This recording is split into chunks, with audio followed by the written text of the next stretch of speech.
Kuptohet që me këto ne kemi filluar ndërtimin e një shtrese të mesme, e cila fillon të jetë e pavarur financiarisht, dhe pavarësia financiare është themeli i mendjes pavarur, është themeli i stabilitetit shoqëror, është themeli i demokracisë. Është e kundërta që ka ndodhur këto 8 vite.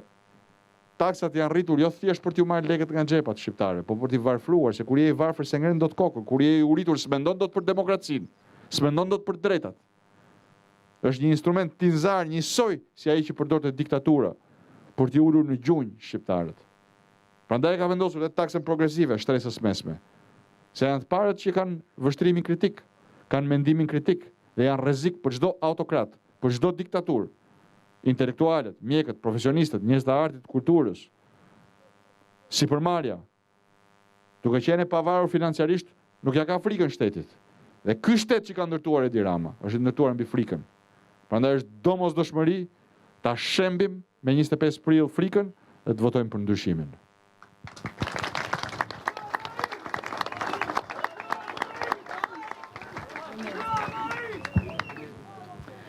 Përshëndetje zoti Basha, quhem Gjoana, jam studente në master shkencor, këtë vit përfundoj studimet në Fakultetin e Shkencave të Natyrës, dhe një ndër shumë problematika që ne të rinjt, unë personalisht si studente kam hasë ndër vite, por ajo më kryesorja është pikërisht punësimin e të rinjve, pse jo në zonën ku ne aktualisht jena.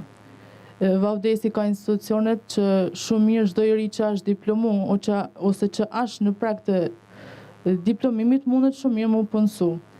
Dhe ajo që do të kisha kërku për ju zoti Basha është pikërisht di planin konkret që ke për ne të rinjt në lidhje me punësimin.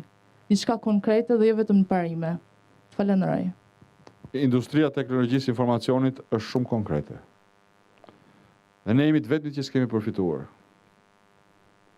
Të jemi edhe më konkret. Serbia ka përfituar 40.000 vende pune. 40.000 të rinj dhe të reja serbe paguen me ato shifra që ju përmenda. 1.500, 1.800, 2.000 euro në fushën e teknologjisë informacionit. Në fushën e industrisë automotive. Mund të jep dhe më konkret dhe t'ju jap emrat e korporatave që i kanë punësuar, sepse jam kontakt me drejtuesët e tyre. Gjerman, Amerikan, Britanik, Italian. Mora shembullin e teknologjisë informacionit, po marr shembullin e turizmit. Konferenca ku ishte e ftuar dhe komisionerja dhe ku u lëshuan ato akuza se po ndërhyen punë të brendshme ishte organizuar nga universiteti apo shkolla më e vjetër në Austri në fushën e industrisë turizmit. Dhe na kanë ofruar qindra bursa falas për student shqiptar. Sigurisht, momentin që ka një qeveri të besueshme, momentin që në Shqipëri vjen ndryshimi. Pra bëhet fjalë për diçka konkrete e cila do të mundsoj trajnimin në fushën e industrisë turizmit, që është një fushë me një potencial jashtëzakonisht madh. Ky licenc ka pse të jetë bosh. Nuk ka pse të ketë vetëm një lokal. Edhe lokali sa herë që kam ardhur ka qenë pothuajse bosh. Nuk ka pse sezoni turistik të jetë 2 muaj dhe vetëm në Bregdet. Por që e gjitha kjo të ndryshoj, bukurinë na e ka dhënë Zoti. Duhet që ne të bëjmë punën që na takon, dhe që bëjmë punën që na takon, që nga ndërtimi, konceptimi i faciliteteve turistike, administrimi tyre, kultura e shërbimit, financimi e gjithçka tjetër, duhet të trajnojmë personelin e duhur. Duhet të sigurohemi që sezoni turistik të zgjasë të paktën aq sa zgjat në vendet fqinje. Pra mora 2 fusha konkrete, ku Shqipëria ka potenciale të jashtëzakonshme të shfrytzuara pothuajse zero, nuk po them zero, pothuajse zero. Ka ikur koha kur vinin korporatat dhe thonin atë investojmë ne. Jo, duhet shkoj kryeministri, ti kapi për mëngë, ti thot hajde në Shqipëri, hapi këtu vendet e punës. Mos mi hap Maqedoni, mos mi hap Malzi, hapi këtu, se unë do t'jap benefite. Unë nuk do t'a jap naftën më të shtrenjtë në botë, po do t'a jap me kosto të përballueshme. Energjinë do ta kesh po kështu të përballueshme. Do të kesh një sistem fiskal i cili do të nxjisë marrësh të rinj punë.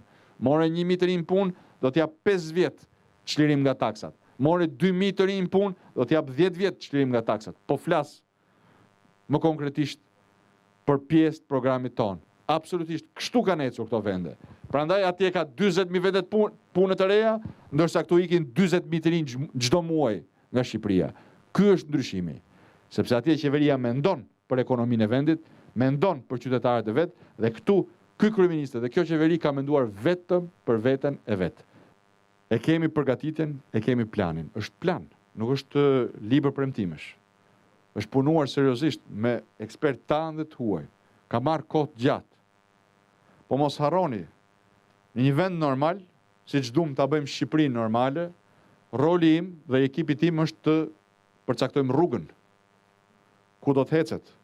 Për ekonominë, për shëndetësinë, për arsimin, për bujqësinë, për pensionet, për ndihmën ekonomike. Po vendimarrjen e keni ju, përgjegjësinë e ndryshimit e kanë shqiptarët. Është vota ajo që sjell ndryshimin me 25 prill. Dhe në fundit me 25 prill zgjidhja është fare thjesht. Ajo vjen përmes zgjedhjes. Dhe zgjedhja s'ka qenë kurrë më e qartë. Doni edhe 4 vite tjera si këto 8 vite. Doni edhe 4 vite tjera, se dështaku prapo troket thotë i dua edhe 4 vite tjera. Nëse jo, atëherë përplasjeni derën në fytyrë, votoni për ndryshimin, votoni për Partinë Demokratike, votoni për programin ton, votoni për ekipin ton dhe unë zotohem para jush se do t'ju përkthejmë në punë, do t'ju përkthejmë në përkushtim ndaj jush dhe do t'ju përkthejmë me vepra konkrete në çdo fushë të jetës. Mos harroni, 25 prilli nuk bëhet as për mua, as për Zefin mikun tim, as për Elidonin, bëhet për ju. Kështu që shkoni të gjithë kutit e votimit, votoni numrin 9, votoni Partinë Demokratike, votoni ndryshimin, që të fitoni ju, familjet tuaja dhe mbar Shqipëria. Faleminderit, Zoti ju bekoft.